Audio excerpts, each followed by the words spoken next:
नमस्कार. सारंग ऐश्वर्याला म्हणत असतो, ऐश्वर्या, तुम्ही मला फसवलत. तुम्ही माझ्याशी खोटं बोललात. अहो, ओवी मरणाच्या दारातून परत आली, पण तुम्ही मात्र मला फसवलत. तुमच्यामुळे आज आमच्या भावांमध्ये भांडणं लागली. ऐश्वर्या, तुम्ही असं का वागलात? असं वागून तुम्हाला काय मिळालं? ऐश्वर्या, आज तुम्ही माझ्या मनातून साप उतरला. मला तर कधी कधी असं वाटतं की जानकी वहिनीच्या बाबतीत सुद्धा तुम्ही खूपच चुकीचं वागलात. ऐश्वर्या, असं वागण्याआधी तुम्ही विचार करायला पाहिजे होता. तेव्हा लगेच ऐश्वर्या म्हणते, सारंग, तुम्ही काय बोलताय? तुमचं तुम्हाला तरी समजतंय का? अहो, मी का तुम्हाला फसवेन?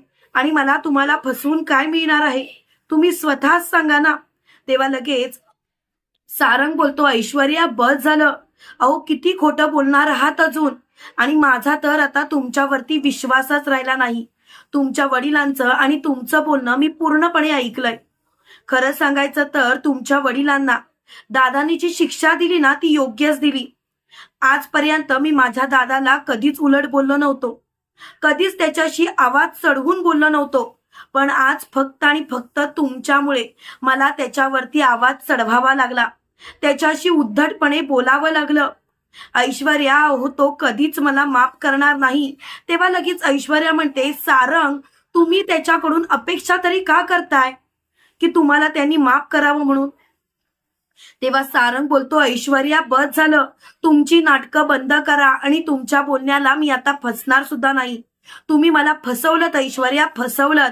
आणि तुमच्यासारख्या बाईच्या नादाला मी लागून स्वतः सुद्धा मातीच खाल्ली. खरं तर मी तुमच्यावरती विश्वासच ठेवायला नको पाहिजे होता, पण मी मात्र तुमच्यावरती विश्वास ठेवला आणि सगळी वाट लावून घेतली. कधी कधी मला असं वाटतं, ऐश्वर्या, नानांना धक्का जानकी वहिनीने नाही तर तुम्ही दिलात.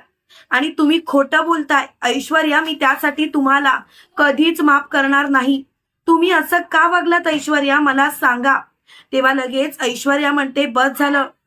काय बोलताय तुम्ही, कळतंय का तुम्हाला? तेव्हा सारंग बोलतो, ऐश्वर्या, का? जेव्हा सत्य बोलतोय तेव्हा तुमच्या मनाला लागतंय का? सत्य सहन होत नाही का? ऐश्वर्या, हो, जरा विचार करा तुमच्या वागण्याचा. तुम्ही जे काही वागलात ना, ते खूपच चुकीचं वागलात. आणि त्यासाठी मी तुम्हाला कधीच माफ करणार नाही. ऐश्वर्या, खरं तर तुम्ही चालतं पडा. कायमचं माझ्या आयुष्यातून निघून जा. तेव्हा ऐश्वर्या बोलते, मूर्ख माणसा, अक्कल आहे का तुला? मगाचपासून एवढे दिवस तुला अहो जाओ करते, तुला मान देते, पण तुझ्या डोक्यातच काही शिरत नाही. गप्प बसायचं माझ्या समोर. एक गोष्ट लक्षात ठेव, तू तर माझं एक प्याद आहेस, प्याद. फक्त वापरायचं आणि फेकून द्यायचं. तुला काय वाटलं तुझ्यासारख्या मूर्ख माणसावरती मी प्रेम करते? अरे, वाट बघत बस. तुझी लायकी तरी आहे का? अरे, त्या सौमित्राच्या नखाची सर तरी आहे का तुला? अरे, जरा विचार तर कर, तो सौमित्र कुठे आणि तू कुठे? अरे, तुझी लायकीच नाही मुळात माझ्या समोर उभं राहायची. तेव्हा मात्र सारंगला खूपच मोठा धक्का बसलेला असतो. सारंग ऐश्वर्याकडे बघत असतो आणि तो बोलतो, ऐश्वर्या, तुम्ही खूप चुकीचं वागलात आणि या गोष्टीसाठी मी तुम्हाला माफ करणार नाही.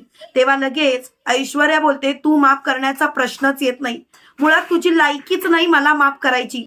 आता जर का तोंडातून शब्द जरी काढलास ना, तर त्या जानकीला आणि ऋषिकेशला तर घराबाहेर काढलंय, पण तुला तर डायरेक्ट ढगात पाठवी. तेव्हा मात्र सारंग ऐश्वर्याकडे बघतच बसतो. त्याच वेळेला सारंग ऐश्वर्याला बोलतो, ऐश्वर्या, मी तुमच्यावरती विश्वास ठेवला, पण तुम्ही मात्र विश्वासघात केलात. आणि या गोष्टीसाठी तरी मी तुम्हाला लवकरात लवकर घरातून बाहेर काढेल. तुम्हाला काय वाटतं मित्रांनो, खरोखर सारंग ऐश्वर्याला कायमचं घरातून बाहेर हाकलू शकेल का? कमेंट करून नक्की कळवा. आणि असेच मालिकेंचे नवनवीन अपडेट पाहण्यासाठी व्हिडिओला लाईक आणि चॅनलला सबस्क्राईब करायला विसरू नका. थँक्यू.